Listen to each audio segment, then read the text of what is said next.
अस्सलाम वालेकुम। प्रोग्राम तारीख़ सां गुफ्तगू में तव्हांजो मेज़बान ग़ुलाम नबी मोराई। नाज़रीन, दुनिया जा ॾाहा ऐं दानश्वर इन ॻाल्हि ते मुतफ़िक़ आहिनि त तारीख़ जो मुतालियो इंसान खे अकुलमंद बनाए थो ऐं मुक़ाबले करण जी सघ पैदा करे थो। असां ही प्रोग्राम उन्हनि दोस्तनि जे लाइ शुरू कयो आहे जेकी दोस्त तारीख़ में इंट्रस्टेड हुजनि ऐं तारीख़ जो मुतालियो असां सभिनी खे करणु घुरिजे त असां सिंध वासियुनि कहिड़ियूं कहिड़ियूं ग़लतियूं कयूं या किथां किथां असांखे सबक़ु सिखणु खपे। हिन प्रोग्राम में असां मुख़्तलिफ़ शख़्सियात खे सॾींदा आहियूं जिन शख़्सनि खे तारीख़ सां इंट्रस्ट हुजे। अॼु बि असां वटि हिकिड़ो महिमान आहे जेको पाण सिंध जे क़दावर शख़्सियत मोहतरम GM सैद जो पोटो आहे ऐं पाण असांजे सिंध जे हिन मौजूदा टही जा सियासी अॻुवान आहिनि, साईं जलाल महमूद शाह साहब। हा शाह साहब, तव्हां ज़िक्र पे कयो त 1938 में मुस्लिम लीग इन थी ऐं उन खां पोइ 40 में इहो करारदाद आयो जेको लाहौर में अॼु बि लॻो पियो आहे त रियासतूं हूंदियूं, सूबा न हूंदा।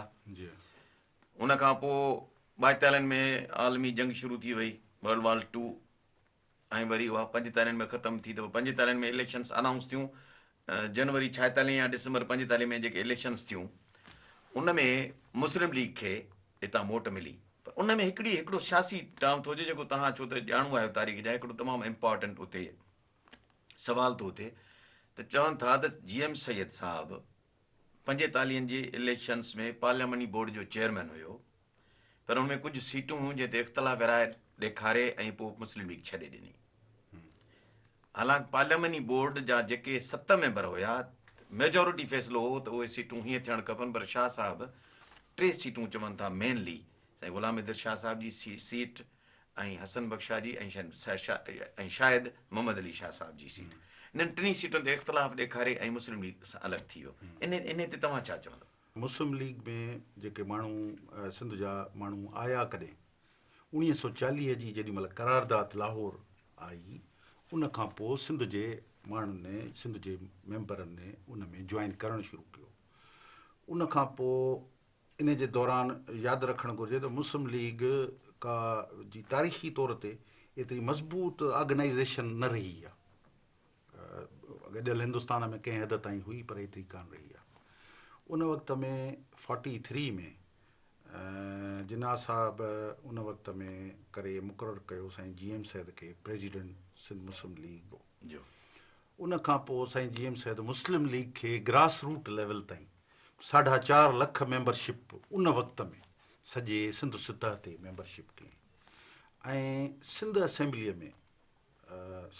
में छो त मुस्लिम हिंदू गॾियल तौर ते हुआ ऐं 1935 जे एक्ट तहत वेटेज सिस्टम अची वियो हो, जंहिंमें जेको हिंदू जो जेको वोट हो सो हिकिड़ो कोन हो, 1.5 जे वोट जे बराबरि हो सम्झो। त उन्हनि खे नुमाइंदगी तक़रीबन 1.5 हुई जेतिरी हुननि जी हुई, जंहिंजे ख़िलाफ़ु मुस्लिम बि तक़रीबन हुआ।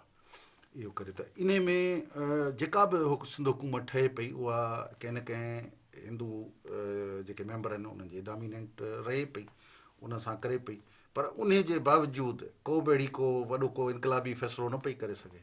इहो साईं GM सैद जो पंहिंजो हिकिड़ो वॾो कंट्रीब्यूशन हो त 3 मार्च 1943 ते सिंध असेंबलीअ मां सॼे गॾियल हिंदुस्तान मां कंहिं बि सूबे सभु जेके मुस्लिम लीग जा हिमायती हुआ, चाहे बंगाल तमामु फुल हिमायती हो, पर बंगाल इहा पेशकदमी न करे सघियो।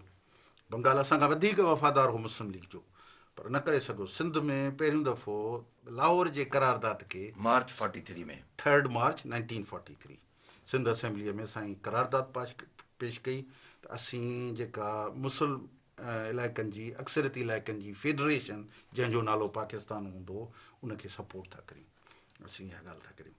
इहा ॻाल्हि सिंध असेंबली में इहा हिकिड़ो तारीख़ी वाक़ियो आहे। ऐं सम्झां थो इहो मिसिंग हो त इन ते ॻाल्हि करण जी, छो त वर्ल्ड वॉर 37 खां वठी 42 में तक़रीबन वर्ल्ड वॉर शुरू थी हली 45 ताईं रही। त इन जे दौरान हालांकि टेन्यूअर पूरो थी चुको हो।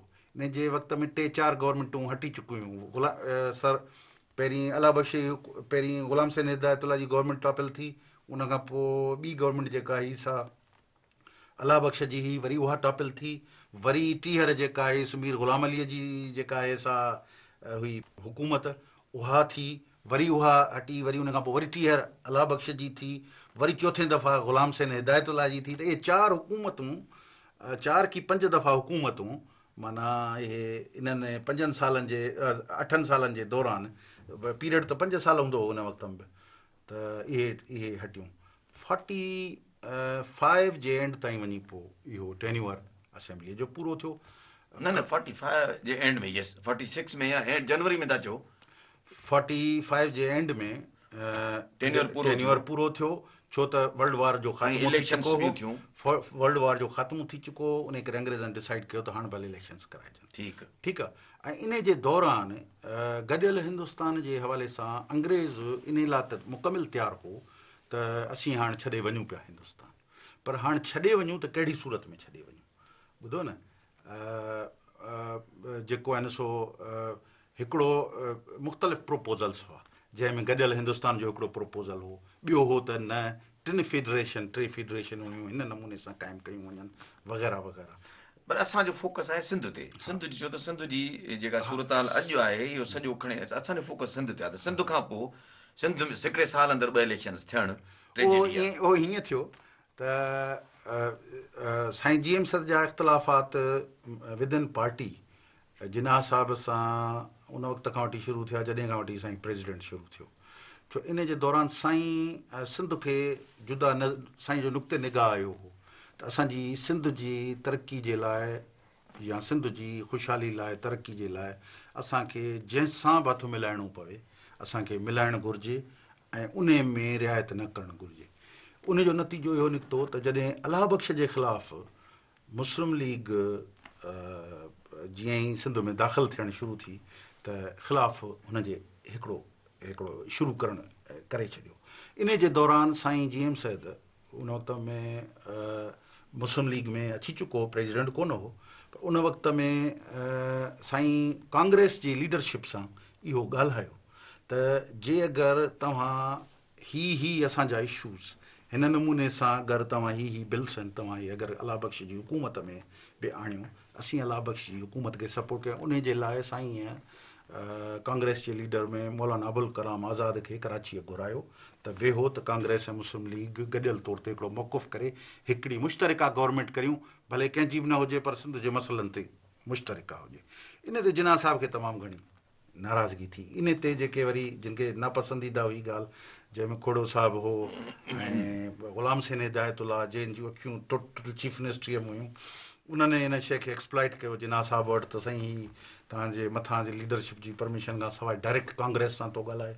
साईं हुन ते इहो चयो त बाबा असां सिंध जे सतह ते, हिंदुस्तान सतह ते असीं कोन पिया ॻाल्हायूं, असीं गॾियल हुकूमत खे हलाइण जे लाइ सिंध सतह ते असीं कोन को ॻाल्हियूं करे फार्मूला जेको कामयाबु कोन थी सघियूं ॻाल्हियूं, इन ते बि माना हिकिड़ी नाराज़गी शुरू थी।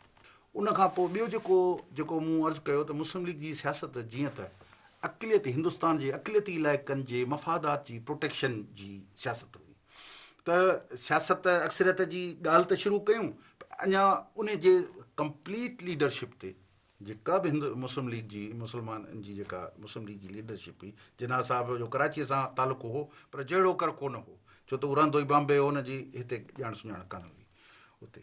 त उन जो नतीजो इहो निकितो त हुननि जी जेतिरी बि हुई, लियाकत अली ख़ान हो, ॿिया हुआ, सभु जेके बि हुआ उहे मुस्लमाननि जे अक़लियती इलाइक़नि सां तालुक़ु रखंदा। उन्हनि जो इहो हो त मुस्लमाननि जी अक़लियत जी जेका ई मुस्लिम लीग जी क़यादत आहे ऐं पार्टी असांजे उन्हनि वटि, असां वटि कमांड असां वटि रही ऐं असीं जीअं चाहियूं था त ईअं कयूं। त हाणे अक्सरियती सूबनि जा त असांजियूं डिमांड्स ई जुदा हुयूं, असांजा मफ़ादात ई जुदा हुआ। त असांखे जीअं 45 ताईं पंजाब जी यूनियनिस्ट गवर्नमेंट मुस्लिम लीग खे चयो त बाबा नो, तव्हांजा मफ़ादात जुदा आहिनि, असांजा मफ़ादात जुदा आहिनि। अहिड़ी आऊं अचां थो ॻाल्हि ते, इहो थियो। ॿियो त इहो हिकिड़ो तज़ाद हिंदुस्तान जी अक़लियती जेका सूबनि जी जेका लीडरशिप हुई, जेका मुस्लिम लीग जी क़यादत ते डोमिनेंट हुई, जंहिंमें ख़ुशूसन लियाकत अली ख़ान चई सघिजे थो, उहो हो। ऐं प्लस ॿिया उहो हिकिड़ो वॾेरो क्लास जेको अंग्रेज़ जो टोडी क्लास हो, जंहिंमें ग़ुलाम हुसैन हिदायतुल्लाह, कोड़ो साहिबु हो, वग़ैरह वग़ैरह जेके हुआ, त उहे हुननि खे मख़सूस हिकिड़े ज़ाविये में जीअं सियासत जो जेको अॼुकल्ह ज़माने में तरीक़ेकार हले पियो ईअं ई सियासत पिया चाहिनि। ॿियो हिकिड़ो अहिड़ो ग्रुप हो जेके रोशन ख़्याल हुआ, पढ़ियल लिखियल हुआ, पहिरीं दफ़ा अलीगढ़ मां पढ़ी आया, जंहिंमें साईं जी एम सद अकेलो रुॻो कोन हो, जेके पीर इलाही बख़्श बि हो, त उन वक़्त में तव्हांजो आगा साहिबु पंहिंजो शिकारपुर वारो आयुब खोड़ो बि हुयो आगा साहिबु, इहे सभु पढ़ियल लिखियल मेंबर इहे सभु चूंडिजी आया। त उन्हनि जो इहो ख़्यालु हो त मुस्लिम लीग जे अंदरि आईंदा अहिड़ी क़ियादत अचे जेका पढ़ियल लिखियल हुजे ऐं जेका मुस्लिम लीग खे हिते जे चेंज लाइ वठी वञे। इन हिते जेको ॿियो जेको ग़ुलाम सैन हिदायतुल्लाह जो जेको वॾेरा ग्रुप हो जेको उन्हनि जो इहो हो त उहो माण्हू डोमिनेंट रहनि मुस्लिम लीग में। इहो इख़्तिलाफ़ हितां खां शुरू थियो। ठीकु न, हाणे ॻाल्हि इहा शइ इहा थी इलेक्शन जी। वरी तव्हां जेका ॻाल्हि कई, हाणे वरी अचूं था इलेक्शन ते। इन ते ग़ुलाम सैन हिदायतुल्लाह वग़ैरह उन्हनि जो जेको ग्रुप हो, उन्हनि पंहिंजा हिकिड़ा माण्हू उन क्लास जा माण्हू जिन जो मुस्लिम लीग में को बि रोल कोन हो, उन्हनि जा नाला डोमिनेंट कया त असांजा ही चूंडिजी अचनि। इहा ॻाल्हि उन ते जीअं त पार्लिमानी बोर्ड जेको बि हूंदो आहे, उन जो जेको बि हूंदो आहे, उन में जेको बोर्ड हूंदो आहे, उन जो सिंध मुस्लिम लीग जो प्रेसिडेंट बि उन जो मेंबर हूंदो आहे, चेयरमैन हो, बल्कि पार्लियामेंट बोर्ड जो चेयरमैन हो। उन जे तौर ते उन वक़्त में मर्कज़ जे तरफ़ां 3 लियाकत अली ख़ान नॉमिनेट करे छॾिया, मर्कज़ जे तरफ़ां फलाणा फलाणा फलाणा फलाणा जेको उहे ई हा। अक्सरियत हिकिड़ी चूंडी वई उन पार्लिमानी बोर्ड जी, जंहिंमें त उहे ई आहे जेको ॿिए ग्रुप सां वाबस्ता रखनि पिया, उहे चाहिनि पिया त हीअं न थिए हीअं थिए। त उन्हनि जी इहा राय हुई त फलाणा माण्हू उन्हनि खे इहो कजनि।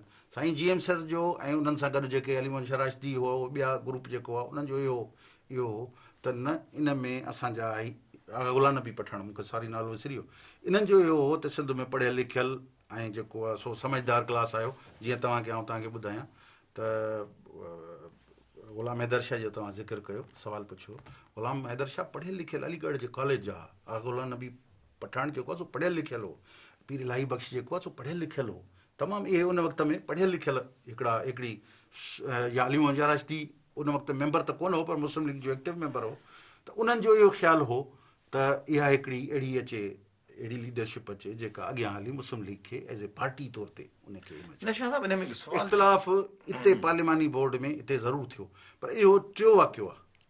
ॿ दफ़ा मूं अर्ज़ु कयो त 2 दफ़ा इख़्तिलाफ़ जिना साहिब सां अॻु में थी चुका हुआ साईं जा। न ॿुधो, हाणे जेको आम तौर ते सुवाल थो थिए उहो इहो थो थिए त भई जेकी सियासी लीडरशिप मुस्लिम लीग खे ऑप्ट कयो जॉइन करणु, पाकिस्तान जे लाइ रेज़ोल्यूशन पास कराइनि, पाकिस्तान पंहिंजो मुस्तक़बिल सम्झनि, उन खां पोइ पाकिस्तान ठहण खां साल ॿ पहिरीं मुस्लिम लीग छॾे वञणु, या उन लीडरशिप सां इख़्तिलाफ़ रखणु जेके हेल्म ऑफ अफेयर्स ते अचणा आहिनि पाकिस्तान ठहण खां पोइ। नतीजो इहो थियो त पाकिस्तान ठहियो 47 में, सिंध जी लीडरशिप तितर बितर हुई, सिंध जी लीडरशिप इनएक्टिव हुई। सिंध जी लीडरशिप जेकॾहिं थोरी घणी एक्टिव हुई त इहो कोन सोचे सघिया त जेके हिते महाजर ईंदा उहे केतिरे तइदाद में अचणु खपनि, ऐं जेको इकनॉमिक होल्ड हिंदू थो छॾे उहो केतिरो लोकल खे मिलणु खपे। उन ते का बि मूवमेंट नज़र कान थी अचे उन दौर में। मुंहिंजे ख़्याल में हिते ई ॻाल्हि सम्झण जो, तव्हां जेको सुवालु कयो आहे इन ई ॻाल्हि में इन जो जवाबु आहे। मूं जंहिं ॻाल्हि जो पे कयो त मुस्लमाननि जे अक़लियती इलाइक़नि जी लीडरशिप हुई, उन्हनि जा जेके मफ़ादात हुआ उन्हनि जी नुमाइंदगी पई करे, ऐं हिते वारो जेको टोडी क्लास हो उहो उनखे जी सर यसर वारो हो। को आवाज़ नज़र कोन थो अचे। अर्ज़ु इहो करियां, हिते ई त इख़्तिलाफ़ थियो 46 में।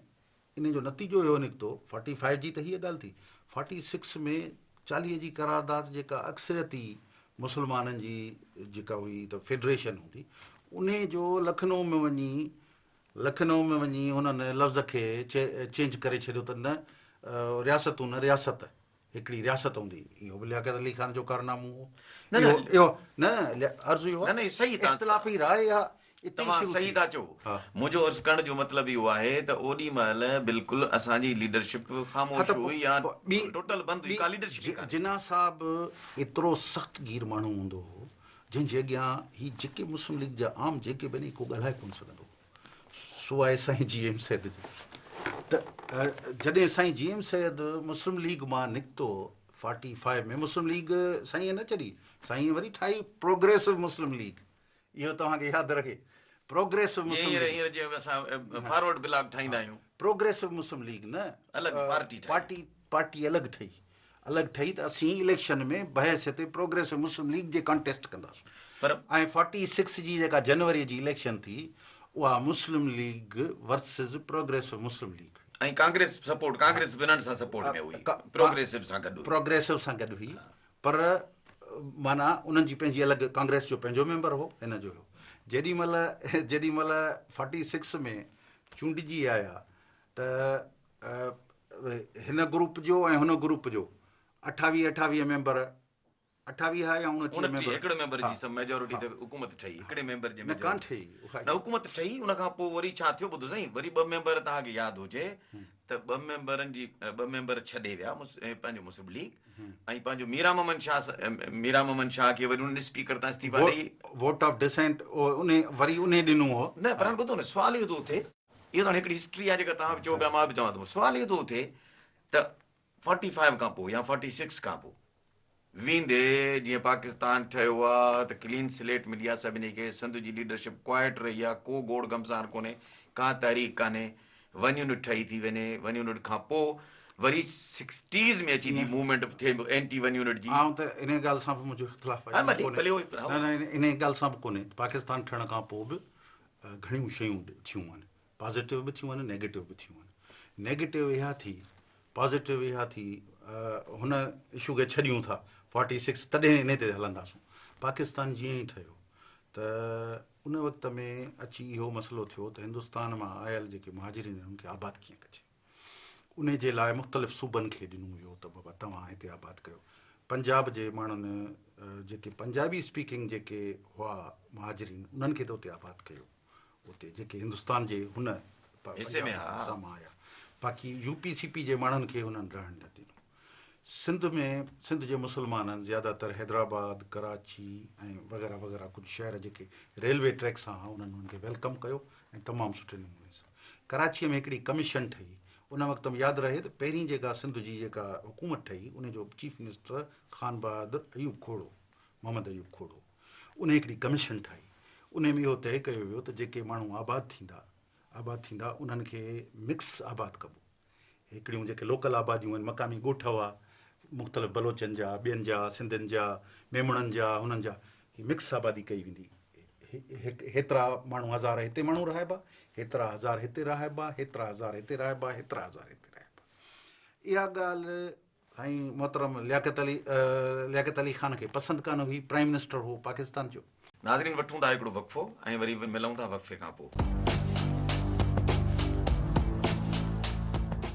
वेलकम बैक नाज़रीन जी शाह साहब तव्हां ॻाल्हि बि कई त लियाकत अली ख़ान खे इहा खोड़े साहिब जी ॻाल्हि पसंदि कान आई छो त जेको अलॻि अलॻि जिते जिते सेग्रीगेशन में रखणु जेके मुहाजिरा आया ॿाहिरां थोरे तइदाद जे बजाए ॿिनि इशूज़ तां जेको खोड़े साहिब सां जेको टकराव कयो लियाकत अली ख़ान ऐं जिन्ना साहिब उहो ॿिनि ॻाल्हियुनि तां कयो हिकिड़ो त लियाकत खोड़ो साहिब जी हिकिड़ी क़ाबिलियत इहा हुई त तमामु सख़्तु एडमिनिस्ट्रेटर हो ऐं बाक़ाइदा हुकूमत हलाई ॼाणंदो इहा हुनजी क़ाबिलियत हुई ॿियो इहो ॻाल्हि हो त हिनखे हिकिड़ो त हिननि खे हो त आबादी मिक्स करे रखबी ठीकु आहे जेका लियाकत अली ख़ान खे पसंदि कान हुई लियाकत अली ख़ान खे पंहिंजो तख़ कोन हो मौजूदा पाकिस्तान में हुन चाहियो पिए तव्हां पंहिंजो तख़ ठाहियां हीउ जेको लालू खेत या लियाकत आबाद जेका चइजे थी इहो लियाकत अली ख़ान पंहिंजो तख़ ठाहियो इहो मुहाजिरीन खे आबाद करे ऐं इहो कीअं ठहियो खोड़े साहिब इन जी मज़ाहिमत कई त बाबा इन्हनि खे आबाद न करियो मिक्स करियो ऐं नंबर ॿी झेड़ा बंदि करियो मुस्लिम हिंदू तज़ाद बंदि करियो जेको ख़ुशीअ सां लॾे वञे जेको रहे उते लॾे वञे हिते अची 2 जायुनि ते सिंध में हंगामा कराया विया हिकिड़ा नवाब शाह में तव्हांजे उन वक़्त जे डिप्टी कमिश्नर मसूद कदर पोश कराया एज ए डिप्टी कमिश्नर उनखे अपॉइंट कयो वियो उन अची जहिड़ा कराया ऐं ॿियो कराचीअ में तव्हांजे नालो छा अथसि जेको असांजो स्टेट बैंक जो गवर्नर आहे इन जो वालिद साहिबु जेको हींअर जेको तव्हांजो नओं स्टेट गवर्नर मूंखे नालो विसरी वियो आहे इहो हिंदुस्तान मां ब्यूरोक्रेसी आई जंहिंखे कराचीअ जो कमिश्नर मुक़ररु कयो इन अची झेड़ा शुरू कराया उनखे प्रोमोट कयो उन ते अयूब खोड़े एडमिनिस्ट्रेशन अयूब खोड़े जे हेठां उहा हुई मुक़ररु कई जिन्ना साहिबु अयूब खोड़े जी एडमिनिस्ट्रेशन न पई हले झेड़ा बंदि कोन पिया थियनि उन ते इहो तारीख़ अथव डॉन जो अख़बार जो फोटो अथव त उन ते अयूब खोड़े खे IG खे पियो हुकुम करे IG ऑर्डर कोन पियो उभे करे झेड़ा बंदि कोन पिया थियनि अयूब खोड़ो उन वक़्त में पिस्तौल खणी पंहिंजे हथ सां पिस्तौल खणी बंदर रोड ते जिते जहिड़ा पिया थियनि उते वञी फायर कयईं, जहिड़ा बंदि कराईं। इहा हिकिड़ी वॾी तारीख़ी ॻाल्हि। इहो हिकिड़ो हुनजो कंट्रीब्यूशन आहे त हुन वञी उते हलंदड़ जहिड़ा बंदि कराया 2-3 ॾींहंनि इन ते लियाकत अली ख़ान सख़्तु नाराज़ थियो त हिंदू वञनि इन्हनि जे प्रॉपर्टीज़ ते असांजो कब्ज़ो थिए ऐं ॿियो हिते आबादकारी असीं पंहिंजी मर्ज़ीअ ते कयूं।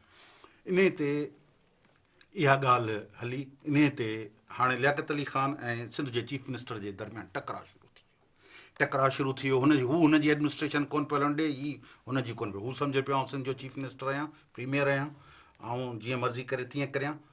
उनजा इहे आहे। इते टकराव पाकिस्तान ठहण खां पोइ फौरी शुरू थी वियो हलियो। जिन्ना साहब ताईं जेॾी महिल इहा ॻाल्हि पहुती, जिन्ना साहब खे, छो त लियाकत अली ख़ान वेझो खोड़े साहब ते घणो नाराज़ थियो, फौरी जीअं ई विदिन 1 ईयर उन जे दौरान चयो वियो त बाबा कराची खे जेको आहे मर्कज़ जे हवाले था करियूं। फ़िलहालु आर्ज़ी तौर ते इहो तइ थियो त मर्कज़ी जेका असेंबली आहे सा कराचीअ में हलंदी, उनखां पोइ पंहिंजो उनजो सॼो स्ट्रक्चर ठहंदो, कंहिं ॿी जॻह ते ठाहींदासूं वग़ैरह वग़ैरह। फ़िल वक़्तु कराचीअ में इहो थींदो। सिंध असेंबली जेका मौजूदु आहे इन मां असेंबली मेंबरनि खे त कढी छॾियूं, हिते सेंट्रल लेजिस्लेटिव असेंबली इते हलंदी। सिंध असेंबलीअ जे मेंबरनि खे NJV स्कूल में हिकिड़ो हॉल ठाहे ॾिनऊं, चयूं बाबा तव्हां हिन में वेहो। उनखां पोइ नतीजो इहो निकितो त आस्ते आस्ते बाबा कराचीअ खे बाबा सिंध खां जुदा करियो। त उन वक़्त में सॼो जेके सिंध जा मुस्लमान हुआ सभिनी, साईं GM साहिब बि उन वक़्त में जेको आहे सो गोड़ कयो। उनजे ख़िलाफ़ु वॾे में वॾी जेका बग़ावत साईंअ कई, उनखां पोइ अयूब खोड़े कई एज़ ए चीफ मिनिस्टर। हुन चयो बाबा कराची सिंध खां अलॻि। जिन्ना साहब चयोसि त तूं लिखी ॾे त कराचीअ खे सिंध खां अलॻि कयो वञे। हुन रजिस्ट कयो। जिन्ना साहब पहिरियों गैर क़ानूनी गैर आइनी कमु इहो कयो त सिंध जे चीफ मिनिस्टर खे डिसमिस करे छॾियो। इन तहत कराचीअ खे अलॻि कयो करे ऐं कराचीअ खे कयो पीर इलाही बख़्श, जंहिंखे 2 मेंबरनि जी बि अक्सरियत कान्हे, उनखे मथां विहारियो वियो। उन ईअं ई कयो जेको लियाकत अली ख़ान जो चवणु कयो, महाजरनि जी आबादकारी ईअं कराई जीअं लियाकत अली ख़ान चयुसि। ऐं जेको आहे सो हुकूमत में जेको कराचीअ खे सिंध खां अलहदगीअ जो उनजो रोल आहे। त इहो तारीख़ जा वाक़िया आहिनि, इन में कोन्हे। 48 में जेको तव्हां साईं GM साहब जी इलेक्शन जो थियो, पाकिस्तान जी इलेक्शन जो पहिरीं धांधली 46 में थी साईं GM साहब, जंहिंमें गवर्नर खां वठी काज़ी अकबर साहब बीठो अची साईं काज़ी अकबर साहब बीठो ऐं इलेक्शन थी। पाकिस्तान जी पहिरीं धांधली इलेक्शन जी इते कराई वई जिन्ना साहब जे अॻुवाणीअ में, ऐं इहा हिते कराई वई। ऐं उहा तारीख़ में अॼु बि केतिरा पुराणा पोड़ा मुस्लिम लीगी मिलंदा आहिनि, चवंदा असां वॾो तारीख़ी गुनाह कयो, असांखे उन वक़्त में वठी आया त बाबा हली हीअं करिणो आहे। पोइ छा थियो, ख़ैर उहो हिकिड़ो वरी अलॻि वियो आहे। पर इहो यादि रखणु, अञा ताईं बि हिकिड़ा माण्हू तारीख़ खे ग़लति बयानु कंदा आहिनि। उहा पिटीशन इलेक्शन कमीशन में हली, उते वक़्त में सिंध जे चीफ कोर्ट में हली, जंहिंजी उहा जेका पिटीशन हलाई अली मोहम्मद शाह राशिदी हलाई एज़ ए वकील साईं GM सर जे करे हलाई, उहा खटी। ऐं उन में वक़्त में चीफ मिनिस्टर पीर इलाही बख़्शो चीफ मिनिस्टर, जंहिंखे उते कोर्ट में घुरायो वियो। उन कोर्ट में साबित थियो त चीफ मिनिस्टर जॾहिं उन वक़्त में पाकिस्तान खां अॻु में 46 में बहस ते उन वक़्त में जेके रेटेक सेटअप में मिनिस्टर हो, उन जे तौर ते उन धांधली कराई आहे। उन जे तौर ते काज़ी अकबर खे 8 सालनि जे लाइ नाअहल करार ॾिनो वियो, कोर्ट करार ॾिनो, 15,000 रुपया ॾंड, 15,000 रुपया ॾंड ऐं इलेक्शन जो जेको 15,000 रुपया उन वक़्त में ख़र्चो, इलेक्शन जो 15,000 रुपया ॾंड ऐं 8 सालनि लाइ नाअहल करार ॾिनो वियो। त इहा तारीख़ में अजीब उन ॻाल्हि खे एक्सप्लॉइट कयो थो वञे। हिकिड़ो ज़रूरु फ़ाइदो थियो, कोर्टूं ओसी ताईं इहे हुयूं। पोइ जेको आइन वारी जेका कोर्ट हुई, उन खां पोइ जेको पंहिंजो आयो हीअ पाकिस्तान जे जेको इहो आइन साज़ असेंबली जो जेको केस हो, पोइ उन खां पोइ इहे कोर्टुनि जो आस्ते आस्ते तबाही शुरू थी वई। एक्चुअली 47 खां पोइ वेंदे 70 ताईं, जेसि ताईं वन यूनिट न टुटो, वरी विच में वन यूनिट जो कारो कानून आयो, त सिंध बेसिकली 47 खां वठी 70 ताईं इहे 23 साल त एटलीस्ट सिंध जहिड़ो ग़ुलामी जे दौर ॾिठो। सिंध जे माण्हू 47 खां वठी ॾिठो न, सिंध जे 47 खां पाकिस्तान ठहण खां पोइ, पाकिस्तान ठहण खां पोइ, पाकिस्तान खां ठहण खां सभिनी खां पोइ पहिरीं कराचीअ खे अलहदा कयो वियो हुयो। जंहिं वक़्त में सिंध जेॾी महिल गॾियल इहो पाकिस्तान ठहियो, त उन वक़्त में सिंध जे पंहिंजे माना एक्सचेकर में 50 करोड़ रुपया पैसा हुआ। अखि घणनि माण्हुनि जी उन ते हुई। जेॾीमहिल सेंट्रल जेको मर्कज़ी घणनि माण्हुनि जी न हुकुमराननि जी अकुल ते। हुकुमराननि जी अठ हुई, मर्कज़ी हुकूमत वटि पैसा कोन हुआ हुकूमत हलाइण। तव्हांखे ख़बर हूंदो, मशहूरु वाक़ियो हा, आहे त हिंदुस्तान पैसा बल्कि कोन ॾिना, हैदराबाद दखन बि ॾिना, पार्टीशन कोन हा। हैदराबाद दखन ॾिना, पाकिस्तान हुकूमत खे हलाइण लाइ कोन हो। बतौर कर्ज़ सिंध खां वरितो वियो, त असांखे मर्कज़ खे हलाइण लाइ फ़िलहालु बतौर कर्ज़ असांखे कुझु पैसा ॾियो। उन 5 लख या केतिरा या 5 करोड़ केतिरा मूंखे ख़बर न आहे, उहे उन जो अमाउंट उन सिंध उनखे ॾिनो हो मर्कज़ खे हलाइण जे लाइ। त एतिरो सिंध वटि पहलो, पोइ सिंध जूं ज़रई ज़मीनूं बि हुयूं, सिंध जा पैसा बि हुआ, उन ते कुझु माण्हुनि जी लालची माण्हुनि जूं अखियूं हुयूं। नतीजो इहो थियो त 1 यूनिट लागू करे उहे पैसा बि हड़प कया विया हलिया, सिंध जूं ज़मीनूं बि हड़प कयूं वयूं हलियूं, ऐं ॿिया जेके ज़्यादतियूं थियूं पाकिस्तान में उहे सभु तव्हांजे आॾो आहिनि। 1 यूनिट खे जेको बहाल कयो वियो, खे जेको लागू कयो वियो, उन में सिंध जे माण्हुनि बिल्कुलु रजिस्ट कयो। उन में चाहे कराचीअ जी सिंध खां अलहदगी हुजे, चाहे बम्बई जी सिंध खां अलहदगी हुजे, 1 यूनिट जो क़याम हुजे, सभिनी खां अॻियां पेश थींदड़ साईं GM सैद हो। ऐं साईं GM सैद वटि इहा मनूवरिंग जी सलाहियत हुई त पाकिस्तान जे बाक़ी पंजाब, बलोचिस्तान ऐं सरहद जे लीडरशिप खे बि पाण सां कन्विंस करे ॾिनी वठी आहे। हाणे उहो 1 यूनिट थो टुटे जी, 1 यूनिट जनरल यहया ख़ान थो टोड़े, जी, ऐं उन खां पोइ वरी 70 में इलेक्शन्स थी थियनि। जी, 1 यूनिट जुलाई पहिरीं 3 जून ते ख़तमु थो थिए, जी, ऐं वरी 70 जे डिसंबर में 20 डिसंबर 1970 ते इलेक्शन्स थी थियनि। ऐं उन में बंगाल में पंहिंजो शेख मुजीबुर रहमान जी अवामी लीग मेजोरिटी सां थी अचे, ऐं वेस्ट पाकिस्तान में जी, peoples party, Pakistan peoples party Zulfikar Ali Bhutto Sahib ji. हाणे उन खां पोइ इहो जेको थोरो पीरियड आहे जेको पाकिस्तान टुटे थो, ऐं इन मां मुंहिंजे ज़ाती तौर ते इहो आहे त जेकॾहिं 6 नुकात इम्प्लीमेंट थियणु आहे, मुजीबुर रहमान खे पावर मिले हा, 6 नुकात इम्प्लीमेंट थियनि हा, त सिंध जे हुननि सभिनी दर्दनि जी शायदि दवा थी वञे हा जेके सिंध तकलीफ़ूं ॾिठियूं पाकिस्तान जे ठहण खां पोइ। पर उहो कोन थी सघियो, ऐं पाकिस्तान टुटी वियो। नतीजतन मुजीबुर रहमान बांग्लादेश ठाहियो, ऐं असां हिते वेस्ट पाकिस्तान वारनि पाकिस्तान बकिया पाकिस्तान ठाहियो। इलेक्शन्स साॻे नमूने सां जीअं 45 जे बुनियाद ते पाकिस्तान हलंदो रहियो, ऐं पोइ देरि सां वञी इलेक्शन्स पाकिस्तान में थियूं। उते हिंदुस्तान में 49 में इलेक्शन्स कराए नेहरू, ऐं पार्लियामेंट ठाहे ऐं आइन बि ॾेई छॾियो मुल्क खे। वेरेज़ पाकिस्तान में आइन जेको आहे, पहिरियों आइन हक़ीक़त में 73 में थियो वञे, जेको चूंडुनि खां पोइ जो 72 में चवंदा 73 जो आइन आहे, पर ठहियो 72 में। तारीख़ जी दुरुस्तगी आहे। अच्छा, सो हाणे चवण जो मतिलबु इहो आहे त इन में तव्हां हीउ जेको पाकिस्तान जो टुटणु आहे, इन सां नुक़सानु केतिरो पहुतो सिंध खे? छा साहिब इन ॻाल्हि खे कंटिन्यू था कयूं, वठूं था हिकिड़ो वक़फ़ो। नाज़रीन, मिलूं था वक़फ़े खां पोइ। वेलकम बैक नाज़रीन।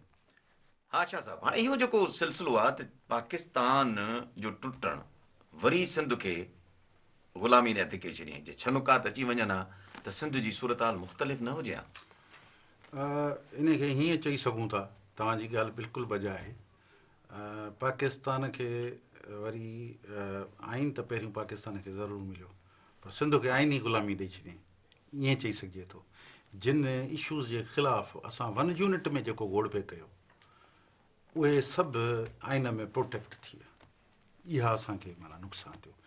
कंहिं हद ताईं जेको इहो आइन ते जेको कंप्रोमाइज़ हो, इन जे लाइ जो हीउ मुल्क बेआइन रहियो 25 सालनि ताईं, त सियासतदाननि चयो त कंहिं बि नमूने सां स्टार्ट त थी वञे, को आइन को ड्राफ्ट ठही त वञे। 2 दफ़ा आइननि खे हेठि मथे करे छॾियऊं, कोन हलणु अचणु ॾिनऊं, हलणु कोन ॾिनऊं, वग़ैरह वग़ैरह।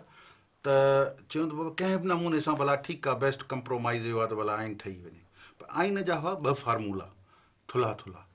हिकिड़ो हो हीउ जेको मज़बूत मर्कज़ जो आइन, जंहिं तहत पाकिस्तान जी हेसी ताईं 62 सालनि ताईं गवर्नेंस हलंदी थी अचे। उन्हनि जो हिकिड़ा माण्हू इन ख़्याल जा आहिनि त पाकिस्तान जी मज़बूत वफ़ाक़ तॾहिं थो थिए जॾहिं मज़बूत मर्कज़ थो थिए। अख़्तियारात सभु मर्कज़ में हुजनि, रिसोर्सिस सभु मर्कज़ में हुजनि, वसीला सभु हुजनि, पोइ सूबनि खे तमामु सुठो गॾियल तौर ते हलायो वेंदो। बाबा सभु पाकिस्तानी आहिनि। न, पर इहा बदनीयती न आहे। बदनीयती इहा बदनीयती न आहे त अॻे 1 यूनिट क़ाइमु करे पेरिटी क़ाइमु कई वई, छो त 55% बंगाली हुया, त उहा पेरिटी क़ाइमु कई वई, वरी पोइ पेरिटी ख़तमु थी वञे। हाणे बि पैरिटी थियणु खपे। तारीख़ी वाक़ियो इहो आहे त शेख मुजीबुर रहमान जी पंहिंजा जेको आहे सो छनुकाती प्रोग्राम हो जेको उन में शेख मुजीब जूं पंहिंजियूं आइडियाज़ हुयूं, उन सां गॾोगॾु हू आयो हो हिते वेस्ट पाकिस्तान जेको ही चऊं था जेको आहे इन में आयो हो त मुंहिंजे प्रोग्राम खे सपोर्ट मिले।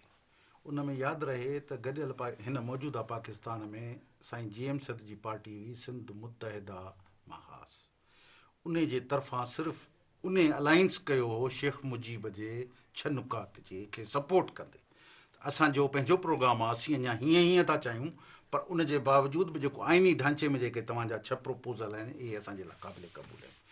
वली ख़ान साहब बि कोन क़बूल कयो, बलोचन खे क़बूल करायो, सो बि साईं GM सद शेख मुजीब जे थ्रू। जॾहिं मज़बूत मर्कज़ जे अॻुवाणनि ऐं जिन हिन लुटमार में निज़ाम में वेस्टेड इंट्रस्ट ग्रुप हिकिड़ो आहे जेको, उन्हनि ॾिठो त हाणे त बाबा जे ही बंगाल जी एतिरी अक्सरियत अची वई त ही नंढा सूबनि खे बि जेके पंहिंजा हक़ मिली वेंदा, छो न इन्हनि खे धार करे बंगाल खे टोड़े जान छॾाए इन मां छॾियूं, पोइ हिननि ते असांजी ग़ुलामी मुस्तक़िल थी वेंदी हली। थियो ईअं, बंगाल जे टुटण सां वॾे हिकिड़े सूबे जे अक्सरियत वारे सूबे जे ऐं पॉलिटिकली तमामु अवेक क़ौम हुई बंगाल, जेके धिके ॿाहिरि कढियो जिन खे ज़ोरीअ धिके ॿाहिरि कढियो वियो, हुननि इलेक्शन खटी, जमहूरी हक़ खे कोन तस्लीम कयो वियो ऐं वरी इलीगली सभु उन खां पोइ आइन ठाहिण ताईं जेके बि गैर क़ानूनी कम थिया उहे सभु थिया। कीअं भुटे साहब खे आंदो वियो, कीअं मिलिट्रीअ सां हाब नाब करे यया ख़ान सां करे ऐं उहो सॼो इहो कयो वियो। उन खां पोइ जेको आहे वरी उनखे पहिरीं प्रेसिडेंट मुक़ररु कयो वियो, उन खां पोइ वरी प्रेसिडेंट खां पोइ वरी आइन साज़ असेंबलीअ जो वरी अॻुवाण चूंडियो कयो वियो, वरी उन खां पोइ उन खां प्राइम मिनिस्टर कयो वियो, जॾहिं त आइन साज़ असेंबलीअ जो हदु आहे आइन ठाहिणु, आइन ठहण खां पोइ उन असेंबली डिज़ोल्व थींदी आहे। हीअ असेंबली न आहिनि जेके हीअ तव्हांजूं हलनि पियूं, कानून साज़ असेंबली अलॻि आहे, आइन साज़ असेंबली अलॻि थींदी आहे। हू त हिकिड़ा आइनी प्रोपोज़ल आहे जंहिंजो कमु हो आइन ताईं, आइन खां पोइ इनखे ख़तमु थियणु घुरिजे हा। बंगाल में बि ईअं थियो, इन खां पोइ बंगालनि जो जेको बि वरी हीअ आज़ादु असांखां अलॻि थियो, उन खां पोइ हुननि उन खे बसि उन हद ताईं ठाहे आइन साज़ असेंबलीअ खे ख़तमु कयो, पोइ ॿीहर इलेक्शन कराया। हिन पाकिस्तान में हुननि खे इलेक्शन कराइण ई कोन आहे। उहो ई जेको पाकिस्तान में हिकिड़ा सियासत जो हिकिड़ी लॉबियूं हूंदियूं आहिनि जेके हाब नाब करे मिलिट्रीअ सां गठजोड़ करे ईंदियूं आहिनि, पोइ वरी अची इक़्तिदार ते कब्ज़ो कंदियूं आहिनि। भुटे साहब वरी ईअं कयो, नतीजो इहो थियो त जंहिंमें असांखे जेका पहिरीं जेका असां 1 यूनिट जे ख़िलाफ़ु सिंध जो अवाम, पाकिस्तान जो सॼो अवाम हिकिड़ो उथी बीठो, जंहिंजे नतीजे में यया ख़ान पंहिंजी तक़रीर में कयो, छो त जंहिंसां पाकिस्तान सूबा कमज़ोर थिया ऐं उनजे नतीजे में हिते सूबे जी अवामूं बेचैन थियूं, उन जेके पाकिस्तान कमज़ोर थियो, उनजे करे 1 यूनिट तोड़ण जो ऐलान थो करियां। त उहा शइ जेका थी त उहा त हक़ीक़त थी, पर अमलनि 1 यूनिट ख़तमु कान थी, छो त वरी उहो उन में ई जेके मोटियूं जेके ॻाल्हियूं हुयूं, हिकिड़ो पाकिस्तान जे अंदरि 2 वॾा तज़ाद हुआ पाकिस्तान स्टेट ठहण खां वठी। हिकिड़ो इहो हो त आया मज़हब जो सियासत में को रोल हूंदो, जेको पहिरीं आइन साज़ असेंबलीअ में इन ते बहस थिया ठीकु ठाक, जंहिंमें आइन साज़ असेंबलीअ में जिन्ना साहब पंहिंजो ख़ुतबो कयो, जंहिंमें चई त बाबा हीउ मुल्क ठही वियो आहे, उनजी हिकिड़ी गाइडलाइन ॾिनी। जिन्ना साहब को आइन कोन ते ठाहियो, पर हुनखे गाइडलाइन ॾियणी हुई, उहो गाइडलाइन ॾिनी त मुल्क ठही वियो आहे। हाणे हिंदू पंहिंजे मंदरनि में वञनि, मुस्लमान पंहिंजे मस्जिदनि में वञनि, जीअं वणे को बि कोन्हे, असीं सभु हिकु मुल्क जा। सेक्युलर आइडिया हो जेको मुल्क जे ठाहिण जो जिन्ना साहब जो हो, त उहो ख़ुदि जीअं ई इतफ़ाक़ सां जिन्ना साहब जो वफ़ात थी वई हली, उन खां पोइ आइन साज़ असेंबलीअ में लियाक़त अली ख़ान वॾी बिदत विधी। उहा बिदत इहा विधी त हीउ जेको ऑब्जेक्टिव रेज़ोल्यूशन जेको अॼु करारदाते मक़ासिद, हींअर तव्हांजे 73 जे आइन में लिखियो त करारदाते मक़ासिद हिन आइन जो मैग्ना कार्टा आहे, ॿुधव, हीअ बुनियादु आहे, जंहिंमें लिखियो पियो आहे, जंहिंजो हिकिड़ो पहिरीं जेका शिक आहे उन में इहा आहे त हिन मुल्क जो, हूअं त ॿियो त सभु अवाम हूंदो, पर सभिनी खां पहिरीं हिन मुल्क जो जेको हुकुमरान आहे सो अलाह जे तरफ़ां तव्हांजे लाइ मुंतख़िब कयल तव्हांजो हुकुमरान आहे।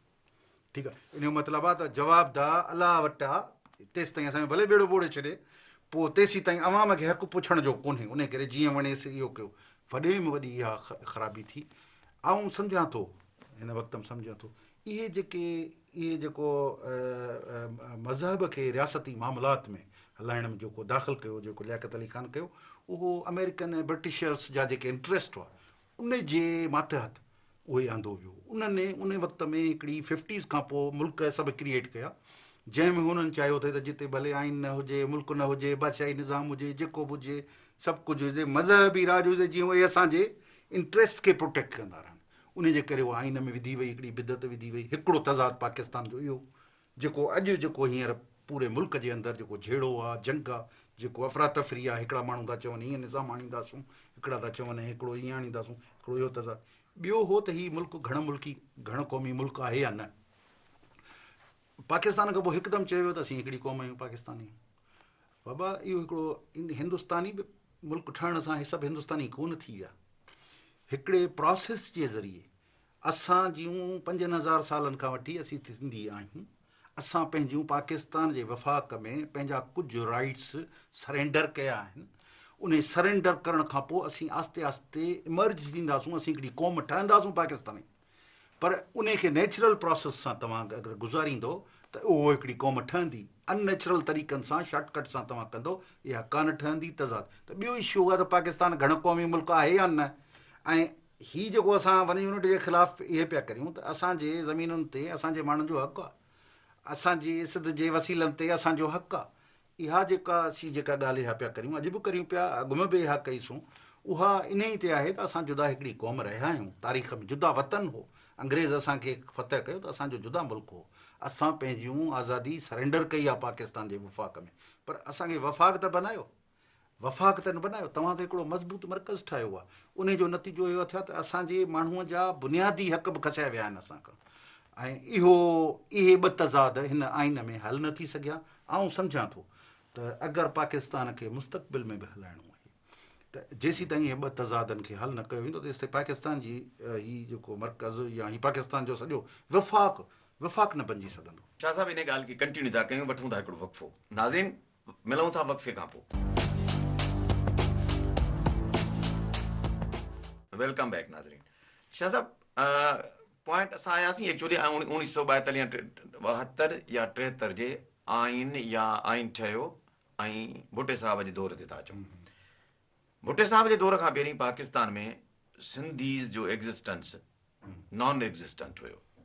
भुट्टे साहब खे इहो क्रेडिट वञे थो जो हुन आइन में ॿियूं जेके बि ॻाल्हियूं कयूं, पर हिकिड़ी जॻह सुठी ॻाल्हि कई त कोटा सिस्टम ॾिनई ऐं सिंधी माण्हू खे पहिरियों दफ़ो एंट्री मिली पाकिस्तान जे मामलनि में।